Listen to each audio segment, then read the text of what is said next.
পাশ দিয়ে হেঁটে যাচ্ছিল। তখন একটা লোক হাসিনাকে দেখে ফেলে। তারপর লোকটা বলে,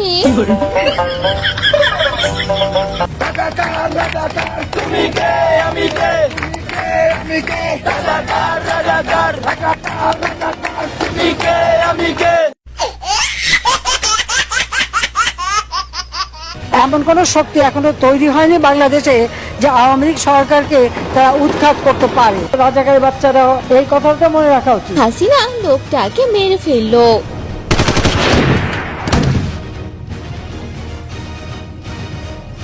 তখনই গুলির আওয়াজ শুনে অনেক লোকজন চলে আসে। স্বজন হারা বেদনা নিয়ে আমি বেঁচে আছি। আমি জানি একজন আপনজন হারালে কি কষ্ট হয়, মানুষ একটা শোক সইতে পারে না। আর আমি তো গোটা পরিবার, আমি আর আমার রেহানা এবং আমরা যারা 15 আগস্ট আপনজন হারিয়েছি, আমরা তো সবাইকে হারিয়ে আছি। তখন লোকেরা তাকে মারতেই যাবে। শেখ হাসিনা পালিয়ে গেছে, শেখ হাসিনা নাই, শেখ হাসিনা চলে গেছে, শেখ হাসিনা পালায় না। এরপর হাসিনা সবার চোখে ধুলো দিয়ে পালিয়ে যায়।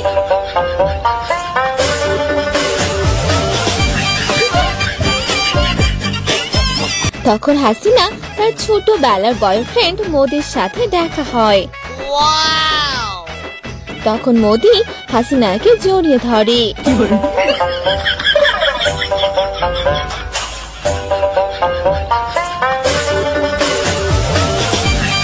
মুরব্বি মুরব্বি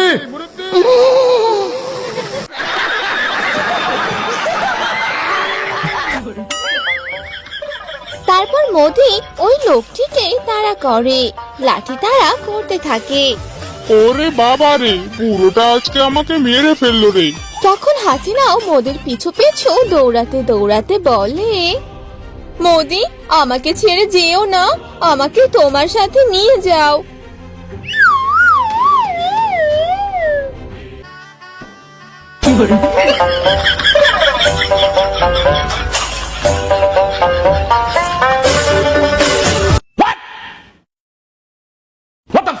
কি গো মোদি দাদা, শেষ বয়সে এসে তো আবার বিয়ে করলে, কেমন কাটছে দিনকাল?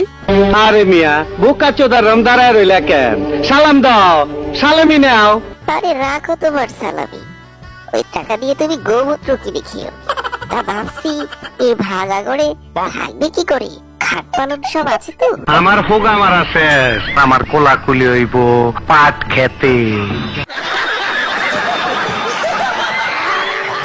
তুমি বিয়ে করলে কিভাবে? কারণ তুমি তো একটা হিজড়া, হিজড়াদের আবার বিয়ে হয় নাকি? কোন সন্দেহ আছে? খারো বাতিজা, তোমার সন্দেহ আমি দূর করে দিতাছি। মাগার চোখ বন্ধ করা পারবা না। মনে হচ্ছে গোমূত্রকে মাথাটাই গেছে। এভাবেই তাদের দিন কাটতে থাকে। একদিন মোদি হাসিনাকে বলতে লাগলো, কি গো হাসু, আজ সন্ধ্যার নাস্তা কি করেছো? মাংসের পরিবর্তে এখন কাঁঠাল, এবং এই কাঁচা কাঁঠাল, এই কাঁঠালের কাবাব হয়, কাঁঠালের বার্গার হয়। আমি কিন্তু করি আমাদের বাড়িতে। তোর মুখ আমি মুইটা দিমু। কয়েক বছর পর শেখ হাসিনা গর্ভবতী হয়। তখন হাসিনার বাচ্চা হয়। কেমন আছে? খুব অবাক করা বিষয় হলো, বাচ্চার মুখ দেখতে মানুষের মতো, কিন্তু পুরো শরীর কাউয়ার মতো। তখন তাদের অনেক কষ্ট হয়। তারপর মোদি ডাক্তারকে ফোন দেয়। ওগো, যদি বাচ্চা উড়ে কোথাও পালিয়ে যায়?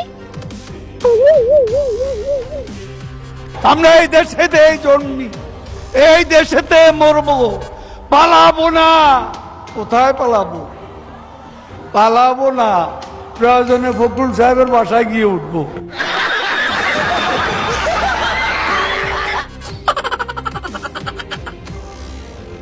কিছুক্ষণ পর ডাক্তার আসে। ডাক্তার তখন কাউয়া কাদেরকে সুই ঢুকিয়ে দেয়। তখন সে অনেক বড় হয়ে যায়।